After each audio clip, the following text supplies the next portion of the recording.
Hi, good afternoon, everyone. Thank you for taking out time this afternoon, and we're just waiting for an exciting topic, which is based actually future of income investments in India, SM REITs. We have with us our founder and CEO of HBits, Mr. Shiv Parekh. Excited to have you here, Shiv. It's I guess people have been really looking forward to hear from you, particularly in regards to how this thought, which was actually in your mind, came to a paper, became fractional ownership, and now SM REITs. So that's something really happy to have you over here. And just to let you know in advance, I have several questions which I'll be asking on behalf of the customers to you. Sure. Well, just to give you a heads up, we'll be having this webinar for approximately, we'll try to keep it short uh, as much as possible. Quickly give an introduction to Shiv. As we all know, he's the founder and CEO of Edgebits. Just to give a little background, Shiv is a Harvard graduate as well as Bachelor of Science in Engineering Physics from Stanford University. Experience, he's worked in Citi, Stanford Management, Stanford Uni, USD 30 billion endowment. He's been into real estate development, established a co-working company called Workloft. Just to let you know, guys, he's a second-time entrepreneur, as well as just to put across, he's Forbes Asia 30 under 30 2022, Business World Disrupt 30 under 30 2022. In addition to this, I'd like to as well highlight, mention about our co-founder and CFO, Mr. Sameer Bhandari, who is, been with us for almost close to 2 years now. And he's just to give a little background about himself, overall 35 years of experience. He's worked with banks like Nomura, JP Morgan, UBS Singapore, and chaired as MD, head of Asia of ex Japan. And that's how his experience goes further. He's a MBA from IIM Ahmedabad, Chartered Accountant batch 86. That's how it is. A little bit about myself. Well, I'm just to put across, I'm a BCom graduate. I did my foreign trade export course from Mumbai University and did my corporate finance participation course from IIM Calcutta. I come with a rich experience around 25 years into the banking segment, real estate, IT, ITS, and I work with banks like HDFC, HSBC, DBS Singapore. And as well, kind of, I could say that my one of the first employees at HBits. So life at HBits has been really good. Thanks, Shiv. So let me just move forward and move to the best. For why I'm a bit nervous because it's the first time presentation, guys, with Shiv. So kindly excuse me for that. And he's my boss. So let me just move forward and come to a particular introduction straight and ask you questions from Shiv. Well, yes, Shiv, there are a lot of questions which are continuously going to be asked, and it's actually been a buzz throughout that what SM REITs are, what REITs is there already listed on the market. So we've all heard about REITs, and now there is growing interest around SM REITs. Can you break this down or decode it a little bit how they differ from traditional REITs? I'm sorry, you're on mute. Yeah. Yes, thanks. No, great. So, I firstly great to be here.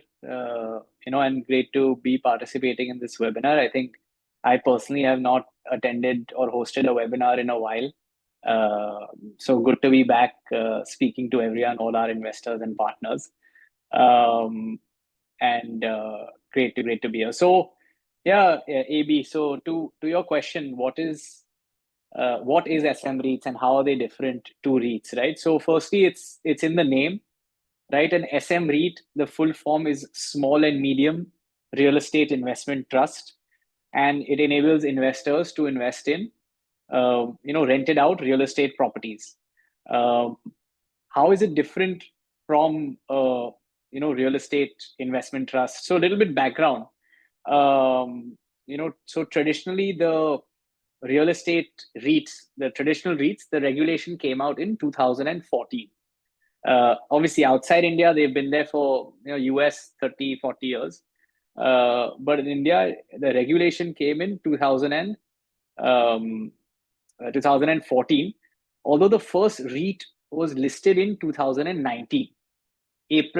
Around April 2019 was when Embassy listed the first REIT in India. Since then, there have been 4 REITs, and now the 5th one is to be launched in a few months. So only 5 REITs in India so far. A little bit of further background though, the small and medium REIT regulation, and I'll talk a little bit about the story in a second. But the SM REIT regulation just came out last year, March 2024. So almost 10 years after the real estate investment trust regulation came out. What are the major differences between the two? Let's cover that, right? So just to explain, obviously the similarities is that they both allow investors to invest in rent generating commercial or rent generating real estate properties. But high level, it's been commercial so far because that's where the good returns are. And I'd say there are 2 or 3 major differences between the two. The main difference is obviously in SM REIT, you can pick and choose which asset you invest in. So if you like an asset in BKC in Mumbai, but not one in, say, ORR in Bangalore, then you can decide to invest in one asset and not the other one. While REITs, it's a basket of assets. You're investing in the full portfolio of assets. So the same way, you can pick and choose a Tata or a Reliance stock. That is the SM REIT. While REITs, you're investing in a mutual fund in the basket that already exists. So that's one major difference. The second major difference is that SM REITs have no related party transactions allowed. So what that means is assets that hBits or a related party of hBits has constructed and developed, I can't sell that into the SM REIT. While in REITs, if you look at all 4 of them and the 5th one coming up, the developer of the asset themselves, the person who built the asset himself, is the sponsor of the REITs. So with SM REITs, there is no question that we are negotiating extremely hard to get the best price of the property that we'll bring onto the platform. Those are kind of the high level 2 major differences between the two. Obviously, technically, there are a lot of differences in terms of asset size, in terms of minimum ticket size. So for example, the minimum ticket size for investing in a REIT is now just 1 unit, while SM REIT, it's still 10 lakh, although that could come down in the future. But I would say these are high level, the major differences. Great. Well, while I think, what kind of assets are typically part of SM REITs, if we have to just elaborate a bit on that? Yeah, so in that sense, like I mentioned, we have to look at, even as per regulation, rent generating constructed properties. That's just in its regulation itself, the very basis. Now, what kind of rent generating commercial properties we at hBits look at? We look at only the best kind of properties that are the safest, securest, and giving good returns. So in residential, we would not look at all, because in residential, as of today, across the major cities in India, one only gets 2 to 3% rental yield. If you're lucky, maybe 3.5%, which is not supremely attractive. In commercial, so when I say commercial, I mean everything. Obviously, offices form a major chunk. And when I talk about offices, for people to get a good sense of what kind of offices we look at, think about BKC in Mumbai, think about ORR in Bangalore, think about Gurgaon in NCR, your grade A glass facade buildings. Some of our tenants that we've had in the past are the likes of Microsoft, ICICI banks. So grade A buildings with grade A tenants are the kind of tenants that you will get. But that's just offices. Along with that, we're on the lookout for warehouses, schools, hospitals, malls. So any rent generating asset that has long-term contracts with grade A tenants is something that we do look at. Tenant profile, location, quality of asset obviously are extremely important. But yeah, the full gamut of assets are possible under the SM REIT. Noted. Well, while we speak about this, I've been always, one thing which I get up in the morning and see SM REITs, and it's always trending on the top. And ask, why do you think SM REITs are suddenly gaining attention on financial circles, wealth platforms, even on social media as we speak? Yeah. So I think One reason, obviously, is that it's a new regulated asset class by SEBI, just about a year old, and in an asset class that every investor, forget investor, every person understands whether or not they're an investor. It's in real estate, and it's in a sense the most simple asset class to understand. It's not a complicated, structured product. People see real estate in front of them every day when they're traveling, where they live in real estate. So everyone understands real estate at its basics. And now SEBI has regulated the ability to invest in real estate through SM REITs. So at its basis, that's why it's trending. Even if we look at the numbers, 50% of Indians' wealth is invested in real estate. And this is not counting the primary apartment or house that they live in. Barring that, 50% of India's wealth is invested in real estate. Albeit so far, it's been the traditional directly in real estate, not the financialization, which now SEBI has enabled. Now, why today? Why is it trending even more? I think a lot has to do with how office real estate has done in India and how other asset classes, whether it's equity and mutual funds and FDs, have done in India in, say, the last 6 months, 6 odd months. So at a high level, obviously SM REIT is trending because compared to these asset classes, people are seeing, the fixed return that one will get from an SM REIT, and along with that, the appreciation that one can get. Great. While I hear, do you think HNIs, ultra HNIs, family offices invest and will be going to invest in SMEs, or they're already investing with us? So, AB, I know this is a question for the audience because you know this answer as well as I Yes. do. But there's a lot of interest from HNIs and family offices in this product. They understand this product. They like the product. They understand, especially for long-term wealth generation as well as preservation, what this product offers. Traditionally, obviously, a lot of these family offices, HNIs invested, like I was mentioning, in resi real estate. But again, 2 to 3%, and then they're seeing 8 to 9%. And then they're also able to decide, okay, even if a family office has, say, 50 crore to invest, they're deciding that, okay, let's invest 5 crore, 10 crore, 5 crore, 10 crore, 3, 4, 5, 6 assets. And then they're getting multiple exposure to multiple assets. So, we're seeing a great amount of interest from these investors. Yes, I'm talking on behalf of customers. So I know each and every family office, and rather I can talk about one of the biggest family offices, and we have a repeat customer ratio on that as well. Well, while we speak, how did this idea of SMVs, which is actually been my favorite question to ask me in each and every forum, but that's a great story to hear, come to life at HBIS, and what made you believe it could be the next big thing in India's investment landscape? Yeah, I think, always started with the idea of democratizing access to real estate. Obviously, I come from a real estate background. Family has been into real estate development. And so when I moved back to India after my MBA, I was obviously looking at, various different business ideas to start. I didn't want to, join the business. I wanted to start something on my own. And, I saw that in commercial real estate, on one hand, people were building these great buildings rented out to great tenants. But the average investor had no knowledge or access to this asset class. And it's a phenomenal asset class. I mean, you look at Blackstone, which is the largest real estate investor in the world and probably one of the largest in India.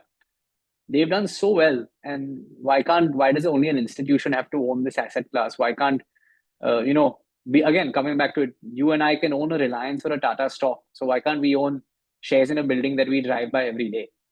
And that was the thought process to really start this this business and this asset class. And these assets offer 8 to 9% rental yield, along with appreciation about a 15 odd percent IRR, and minimum downside risk because these are assets that are already constructed and rented out. And then I think obviously we started in a small way, funding a few properties. But obviously, the biggest this thing was in about 3 years ago now.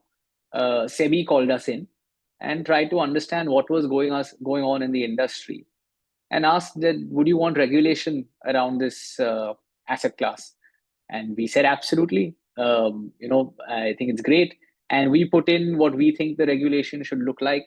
This I think was in October, November 2022. In May 2023, SEBI came up with a consultation paper. In November 2023, the board of SEBI approved SM REITs. And then in March of 2024, the detailed regulation slash notification of SM REITs came out. And the one thing I'd like to say, obviously, is that SEBI has been extremely uh, positive and proactive. I think they've heard what the industry wants. At the same time, they've also kept guardrails to make sure that there are no fly-by-night operators to protect the investor, because obviously that is the paramount for them, and to be honest, for us as well. So I think it's a phenomenal regulation that SEBI came up with, listening to various industry participants.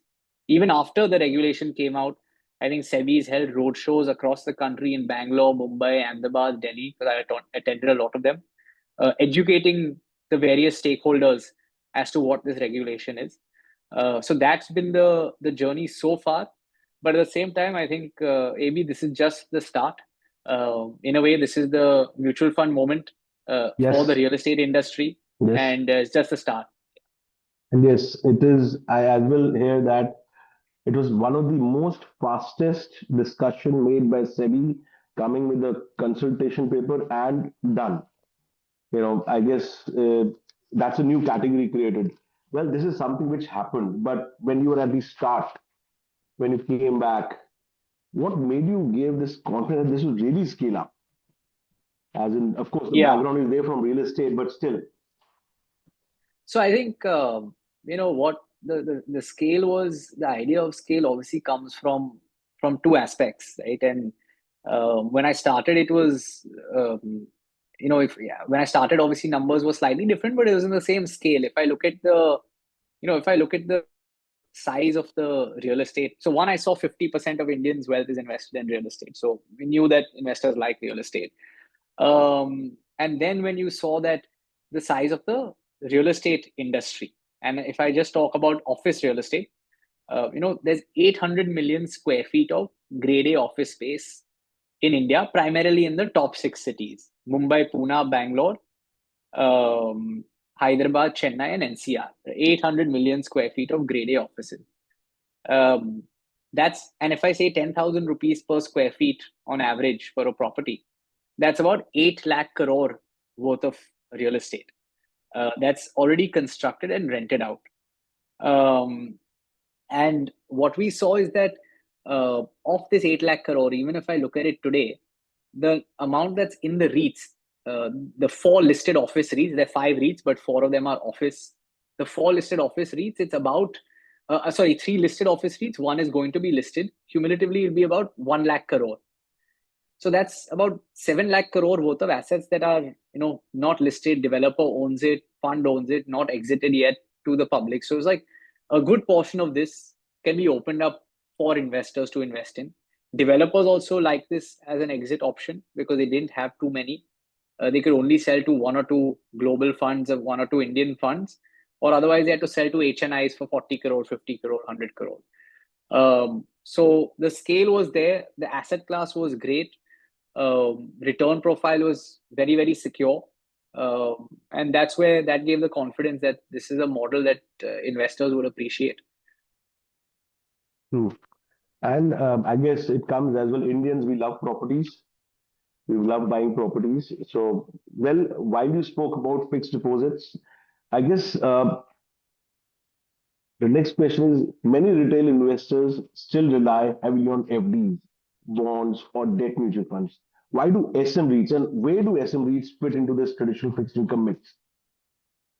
So I think obviously fixed income is a great option. There's nothing wrong with fixed income, but they tend to give like FDs, for example, will give maximum 6-7% returns, um, while SM REITs there are two components to these returns, right? One is your quarterly rentals that come similar to the quarterly interest or monthly interest that might come from regular fixed income products.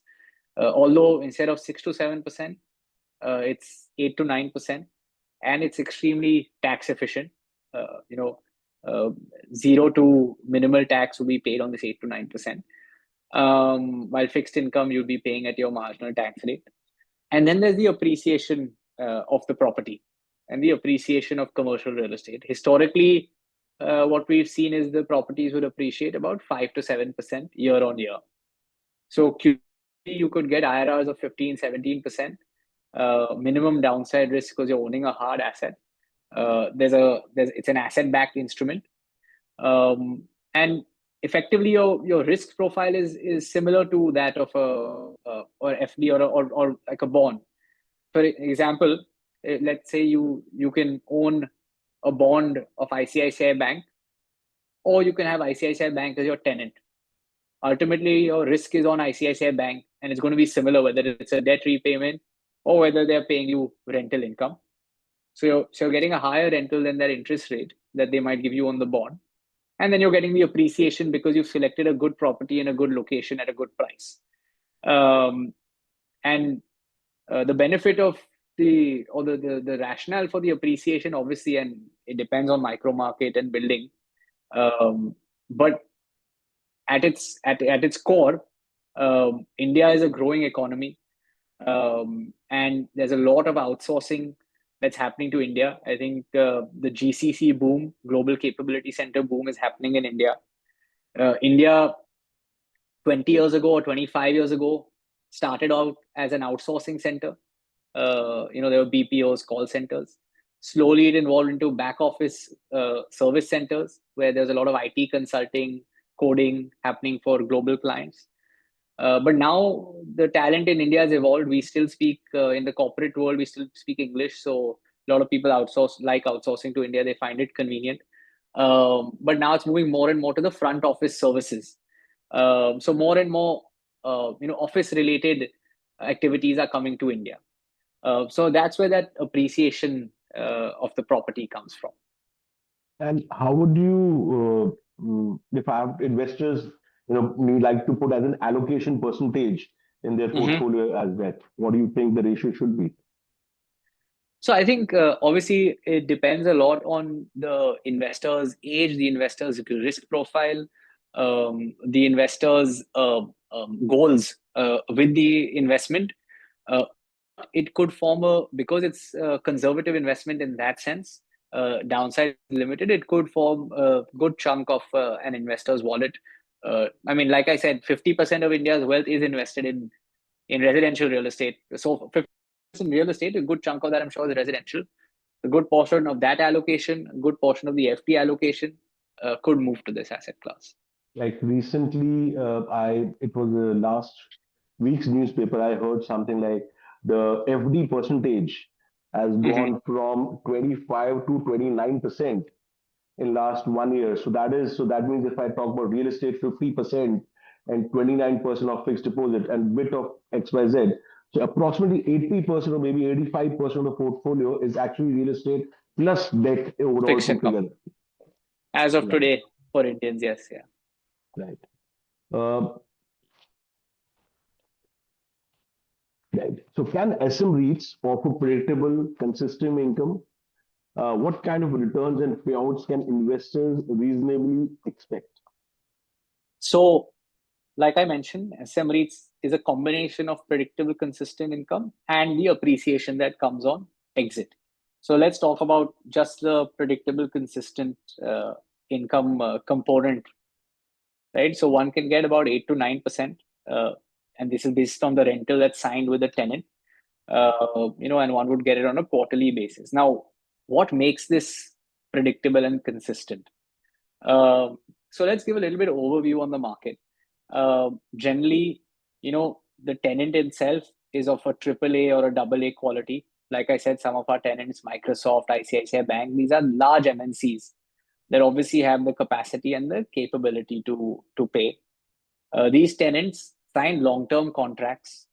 5-year contracts, 9-year contracts for these premises. So to that level, obviously the tenant is there, they're going to be paying your rental, basis that contract, and these are extremely strong contracts as well. They have lock-ins. Tenants are not able to just vacate without the adhering to the contract. But contract is just one piece. More than that, it's the tenant's rationale and mindset of being in that office once they decide to be in that office. And there are a few components to that. One is obviously when tenants enter a property, they'll fit out and furnish the property. So obviously at its basic, people understand there'll be tables, chairs, but it's not just that. Internally, they'll do the plumbing, they'll do the electric cabling, they'll do the internal firefighting. So crores of rupees go into that. So there's already cost sunk into that property when tenants occupy it. The other is, most of these are large properties. So you'll have hundreds, if not thousands of employees working from these properties. And when tenants choose a location, they keep in mind, where the employees live. They do a zip code analysis of those employees. So for a tenant to once they've selected a location and they like it, there's no reason or rationale for that change. The people live around there, they come from there. So there's obviously the contract, there's the stickiness based on the fit outs and capex. And a lot of these tenants have a multi-layered process of approval. The HR head will inspect, the admin head will inspect, it'll go to the Indian CFO, then it'll go the international CFO, then it'll probably go to the board if it's a high value transaction. So there are multiple layers of process before a tenant signs on a property. So once a tenant is in for the long term, barring some black swan or rare event, the tenant is in. So because of those reasons, it offers a very consistent and predictable income. And since you talk about the consistent returns, and at the time of the exit, there's a capital appreciation as well. Absolutely, yes.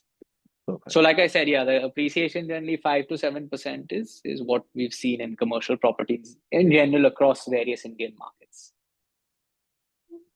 What makes SM REITs a reliable investment product that gives consistent rental returns? I guess it's a kind of a question which is almost similar, but I guess you can highlight a bit more on that if you want.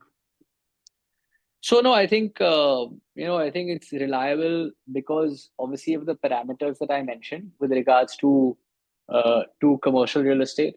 Also in terms of security and safety. In terms of the assets that we select, there's a lot of effort and diligence that goes in. We work with top tier law firms to make sure legal diligence is clear. We work with IPCs, your international property consultants, for technical diligence. And then we also ensure all the approvals are in place. So these are assets that are constructed, rented out. So there's no development risk, financial risk, approval risk. All of that is completely in the clear. And that's why it makes a very safe and secure product in that sense. Okay. While we discussed about this, one question was that are these payouts affected by market cycles, which happens? So obviously it's less so than equities, which are significantly more volatile. One day equity can be 100, the next day it can be 50, the next day it can be 150, and the fourth day it can be 0. So that is not there over here. Here again, you have those stable long-term contracts with tenants. Obviously, over the long term, it depends on that location that you choose. But if you look at the top 6 cities in India and you look at good locations over there, with the population of India, these cities are not going anywhere, and these locations in these cities are not going anywhere. And so, with more and more people migrating to these cities, the intrinsic price of that land is always going to just appreciate. And that at its fundamental and at its core causes the consistent returns and makes it a reliable investment product. Sushil, we have another question. One concern that investors often have with new products in regulatory backing. Can you explain the role of SEBI? Of course, it's now SM REIT now, and this Mhm. space is how it protects the investors overall. Yeah. So I think in terms of the role of SEBI, I think obviously the initial role was to create the regulation and create rules that any SM REIT player has to follow if they want to be registered as an SM REIT, if they want to list. So some of those rules, could be the fact that the SM REIT manager has to have a minimum net worth of 20 CR, which shows credibility. The SM REIT manager has to be fit and proper. So, no kind of cases, this, that, it shows the integrity of the promoter and the associated people. It says that we have to put 5% in every asset. So we have to have skin in the game. So this is showing the credibility of the investment manager. Then there are aspects with what we can invest in. Like I said, we have to invest in properties that are rent generating, that are already constructed. So no under construction properties. People are secured of that. Whatever money comes in has to be distributed. 95% of that has to be distributed to investors. So it is a income generating kind of investment, and that has to be distributed to investors. So those are things that we have to follow. Then comes corporate governance. We have to have 6 directors, like any listed company, of which at least 3 have to be independent, and at least one of them has to be a woman independent director. So in fact, we as HBits have 4 independent directors. Mr. R.K. Nair, and Mr. R.K. Nair is an ex-ED of SEBI. He was ex-IRDA, which is the insurance regulator. And he's also currently on the board of ICICI Bank. So we learn a lot from him in terms of, how to have strong corporate governance. Then we have Mr. Shishir Dalal, who's ex-PwC partner, and he's worked with companies like Bajaj, etc., on their audit. So, we know exactly how to make sure that investors are shown the best. Our audit is 100%, and investors are shown the true picture. Then we have Mr. Harsh Chamria, who's a promoter of Magma FinCorp, which was an NBFC acquired by Poonawalla FinCorp, and has a lot of experience in the financial services space. And Ms. Amita Gala, who's a company secretary. So we focus really on building, a board of investors, a board of directors that have knowledge of, the real nuts and bolts, whether it's regulatory, whether it's audit, whether it's secretarial, and getting these nuts and bolts right will ensure security and transparency to investors. The other role of SEBI is we have to provide, regular certificates and documentation to SEBI to ensure that everything is kosher, everything is going according to what is required. And so in that sense, I think should give a lot of comfort to investors. I agree. So this regulation coming to independent directors, as you mentioned, Mhm. so does this make this as the one of the most safest option or a safer option than a traditional unregulated real estate product? Of course. Absolutely, because here you have all these things that one must follow. While in a regular, unlisted, unregulated real estate product, it could be the wild west. You don't have all these guardrails, you don't have all this reporting. If something can go wrong, you're left on your own. You have SEBI, and so there's a world of a difference. Okay. Compared to other fixed income instruments, how do score the SM REIT on transparency, liquidity, and governance? Of course, governance we've talked about, but still. So I think in terms of transparency, the level of transparency that in public limited companies, in terms of quarterly disclosures, reporting, all of that has to be provided to investors, and we provide much more. We have an investor dashboard where the level of transparency would be even more than what a publicly listed company provides. We'll give transparency not just on your investment, but also market updates, what's going on in that property, what's going on in that micro market. They'll get information, or they'll get a yearly valuation report, which is mandated by SEBI, which we used to provide for the last 3 years for all our assets as well. So there's complete transparency. With regards to liquidity, obviously now it's going to be listed, so investors can trade their shares at any point in time that they want. The units will be in your demat account, the same way your stock portfolio is in your demat account, and that can be traded and sold to anyone. Governance, AB, I think I already covered, but top-notch governance that we're looking at.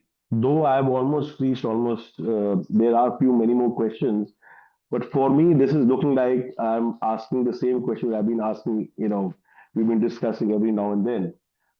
If I go to the next part of it, well, though you already mentioned exit, which has happened. So exit before maturity is one of the very good liquid option available. So how does it scale up as in before we don't have any maturity as such as we speak. So yeah, so now given that the property is listed, investors can then sell their units to any other investor that they want. Yes, in 5-6 years, we may look to exit the full scheme and asset if we're getting a good exit. But even prior to that, investors can exit their share. And what we've seen is even when we were, doing it through the private limited model, investors were getting an exit in 30, 40 days. So now once it's listed, it's much more transparent. I think that liquidity and that time period to exit is just going to improve. True. So what's your view on the future of fixed income? We talked about what was there, what is currently happening, but your view basically a future of fixed income investing in India. In line, how do SM REITs align with that evolving landscape? Yeah, so I think, future of fixed income, traditionally the mindset of Indians for fixed income was FD. And reason being is that there were not that many products or other products available for investors. I think there are a few other regulations by SEBI, also an online bond platform, etc. I think SEBI is also making a big push on municipal bonds. And investors have always had a fancy for fixed income because they like that monthly, quarterly cash flow. So I think there'll be more evolved products for fixed income. And I think SM REIT will be a major part of this fixed income portfolio because of kind of the size of the asset class that there is and the size of commercial estate, the size of the warehousing market. SM REIT will form a big chunk of that 80% of real estate per fixed income, AB, that you mentioned. I think SM REITs will form a large chunk of those investments in the years to come. Do you think institutions will get into SM REITs soon? Absolutely. I think institutions have not had too many options historically, right? Like even for REITs, they only had 4 options, really. We are looking to list 4 assets in less than a year, much more than 4 assets in a whole year. There's additional regulation that SEBI is proposing to lift the limits for equity mutual funds to invest in REITs. So we'll see a large portion of mutual funds, insurance companies that will also start investing in SM REITs, along with the HNIs, family offices, and retail investors that invest as of today. Well, that's great input. Now let's talk about a bit about Edgebits. And now, I love the next question, and which almost streamlined to what our vision and mission of the organization is all about. And the question is, Edgebits has already crossed 500 crore in Asia. What's next on the roadmap for Edgebits in the SM REIT journey? I'm sure this question is from each and every existing investor which would like to ask you. Yeah. So in the near term future, I think we'll be launching our first SM REIT IPO. Hopefully in I think July or latest August, we'll be listing our first SM REIT IPO. That is the immediate future. In 4 years, we'll be at 10,000 crore AUM. So we'll have 10,000 crore worth of assets from the top 6 cities that we have brought onto our platform. And in post that, I think this industry and Edgebits, a major player, can be as large as the mutual fund industry, which is about 50 lakh crore in maybe 10-15 years. We'll be looking at asset classes across the board, whether it's office, warehouse, schools, hospitals, data centers. And I think at some point, this ticket size of 10 lakh will come down. So we'll be, deepening the investor base, and the retail investor participation in this asset class. And we'll be also focusing a lot on where tech and AI can play a role in this journey. So, for instance, evaluating properties.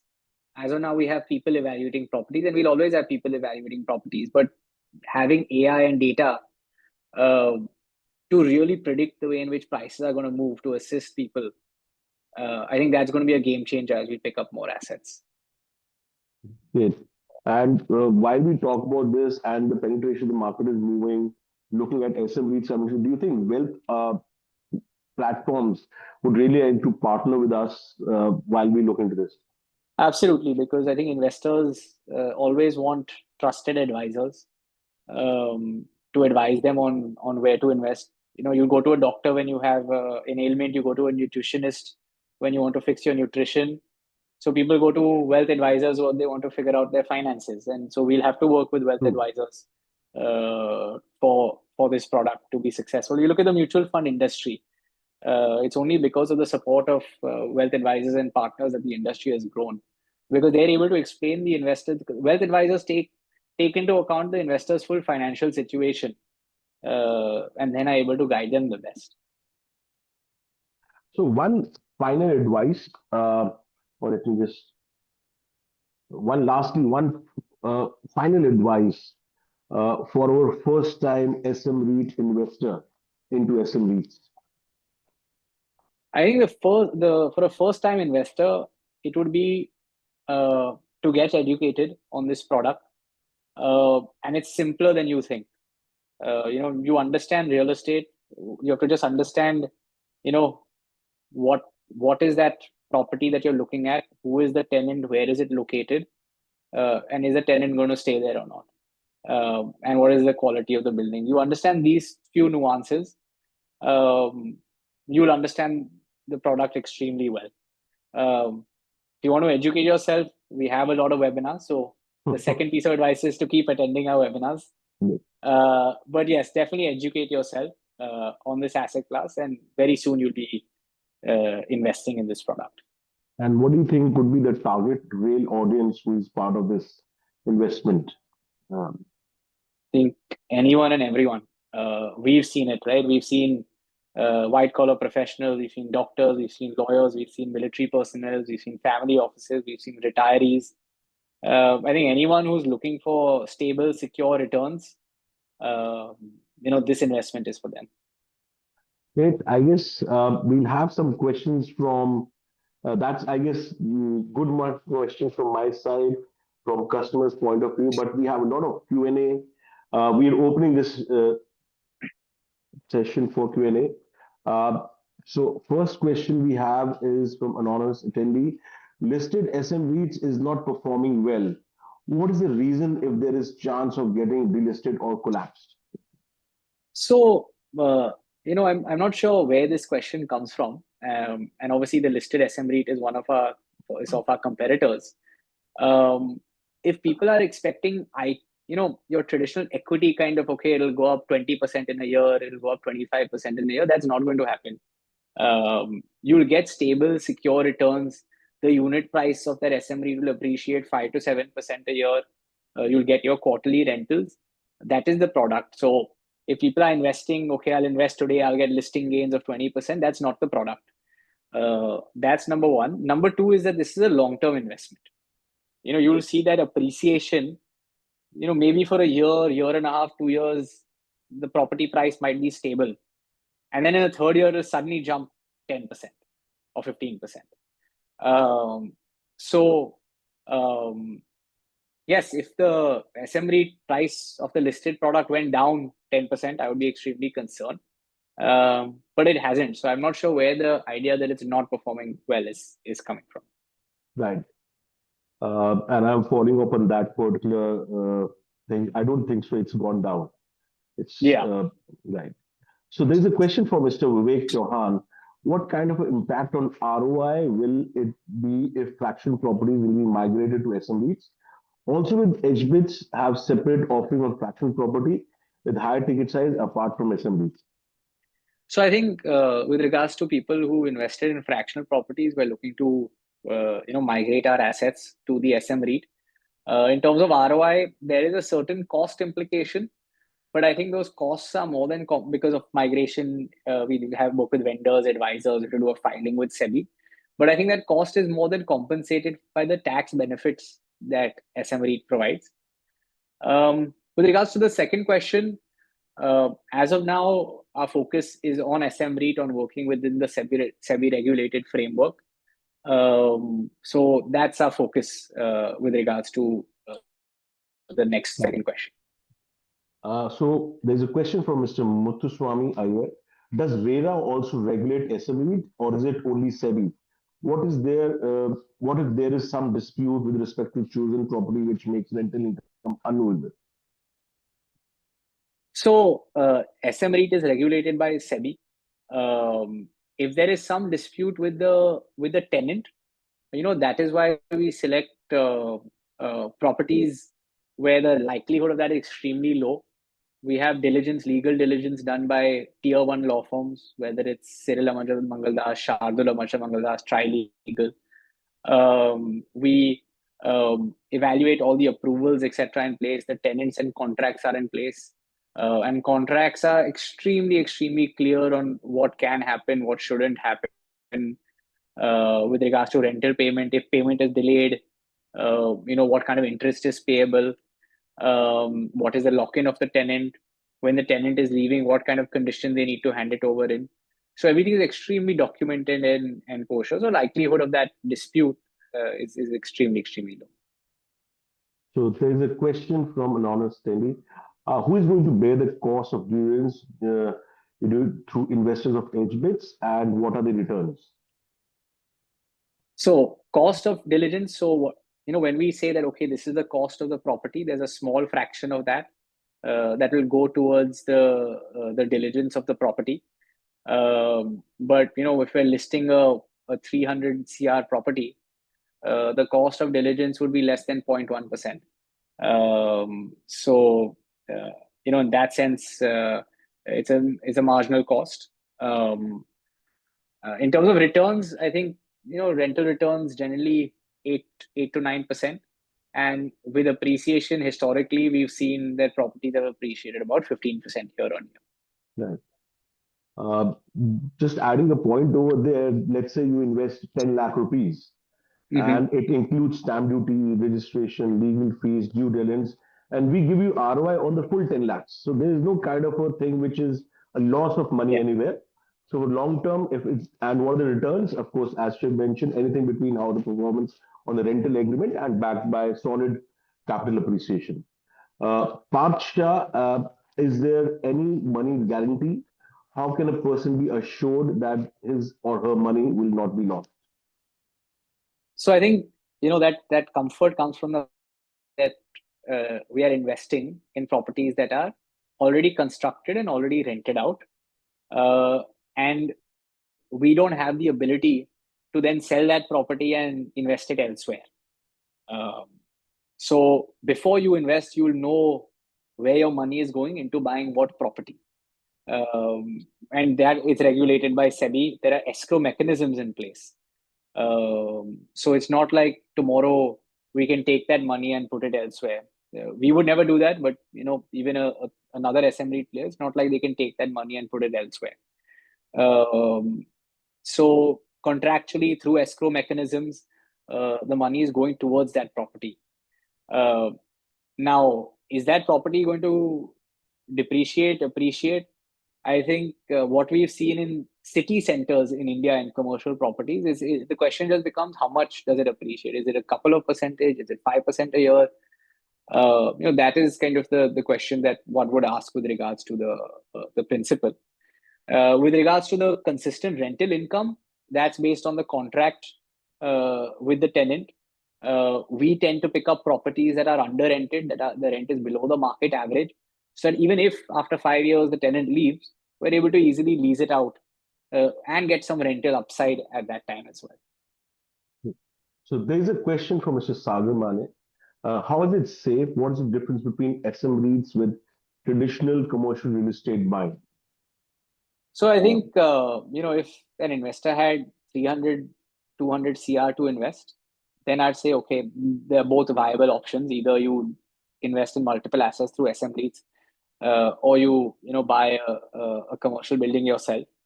But if you're, I know there are a lot of investors who invest 5 CR, 10 CR. Those quality of properties that you get, are not even the same. You might get a gala over here, you might get a ATM over there. But the real grade A properties, one is not going to get with a smaller ticket size.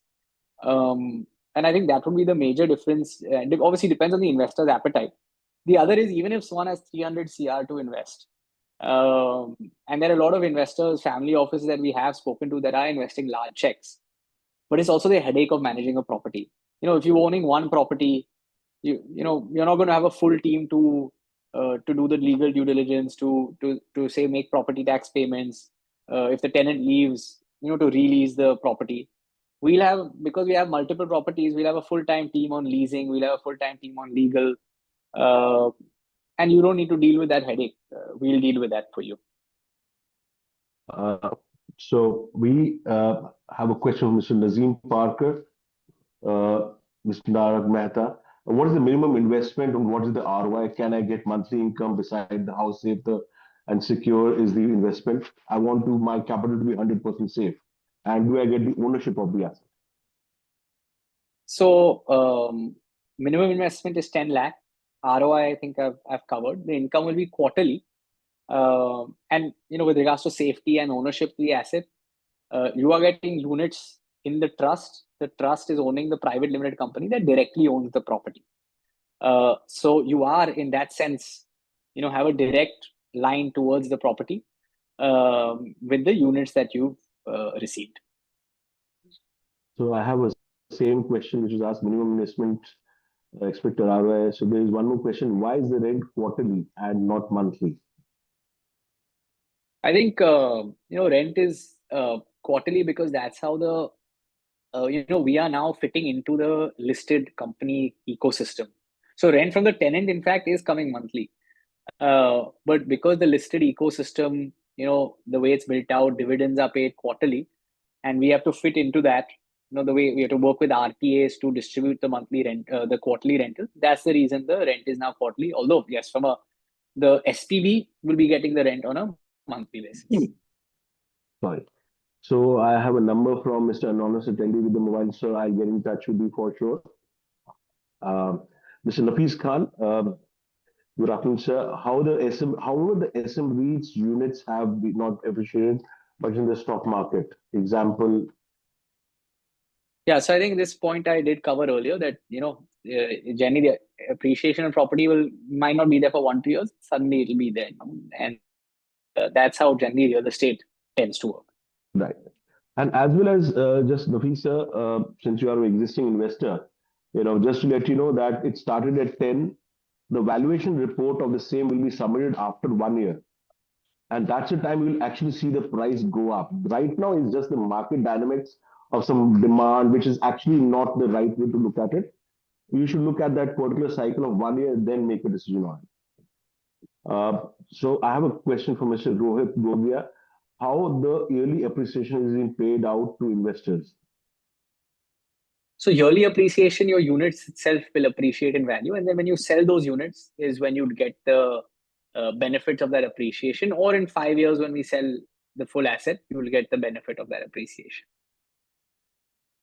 So Shiv, I guess there is a lot of people who are looking forward to speak to you much. And I see several questions on the way. I guess we need to do this quite more time. And I'll just cover up another 5 to 7 or maybe some more questions and take it forward. So I have a question from Mr. Yeah, I think we budgeted till 5 o'clock, so we'll take a few more questions. And, Sure. Mr. Sarvan S., can you please explain the taxation of the income generated, regular payouts, capital appreciation? Yeah, so in terms of the taxation, the rent that's coming in is paid out to the investors as return on capital. So in that sense, that when you get that rent or the return on capital, that is tax free. When you sell your units, at that time you will pay long-term capital gains of 12.5%. Mr. Prem Shroff says, how much rent increase every year is it passed on to the investor? Generally, rents tend to increase depending on the tenant contract, 5% year on year or 15% every 3 years. And yes, obviously, that is all passed on to the investor. Mr. Weber Varora, does the platform Edgebits enable exit options while sale to other investors, or do you buy back yourself and therefore provide an exit? So it'll be a sale to another investor. And historically, anyone who's wanted an exit has gotten an exit in 30, 35 days. And they've exited either at par or at above what they picked it up at. So none of our investors have ever exited at a loss. That is right. Mr. Vijay Mirani, can you explain the tax efficiency compared to any debt product? Yeah. So I think, generally when you're getting interest income, that's taxed at your marginal tax rate. But because we are paying back in repayment of capital, you are not paying tax on that. Yes, when you're exiting, you will pay long-term capital gains, but that's deferred and that's at 12.5%. How do we get information about the latest projects? We should be launching soon. Now Yes. that you've attended this webinar, you will probably receive our regular emails, and you can always visit our website. And I will, for regular update, you could please visit our website, as well as you can follow us on LinkedIn, where you could see a lot of updates happening. So there's a question again from anonymous attendee: how can we get the transparency on the rental returns? So transparency on rental returns, you'll have access to the rental contract with the tenant. Quarterly, you'll have access to our financials. So whatever rent is coming in, how it's been paid out to you. And that is, published. That's a mandate required by SEBI, and that will be published and available for you to see as well. Mr. Amit HL, can we get an understanding on liquidity? I understand it will be listed, but don't think the asset class is popular enough to have buyers on the exchanges. Since same thing, is there ever going to be a complete exit from the asset and capital gain distributed to the investors? So in terms of liquidity, see, I agree. It's not as liquid as a stock market today, where you list today and you exit instantaneously. But, when we were doing it in the fractional model in 30, 35 days, we were exiting. I think this will come down. In that sense, you will have liquidity. Will we ever exit the complete asset?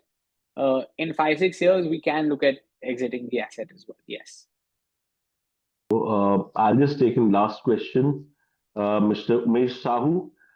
Okay, I joined late. No idea if already discussed. What's the charges to be deducted, like AMC, etc.? This 8-9% rental income. So I think that will depend asset to asset, what amount we deduct, and that will be disclosed when we list that asset, what the management fee will be. Everyone, if you have any questions, you can still post it out. I'll personally make it a point that it is answered to you on email or through your dedicated investment manager. You can post the questions while you posting, and I'll just ask last question from Shiv, and because Shiv, you were required. How do you see what properties are on offer on hBits? How do we see what properties are on offer? I think, like I mentioned, they'll be on our website when we list. Brokers, your stockbroker would also start offering it once we list.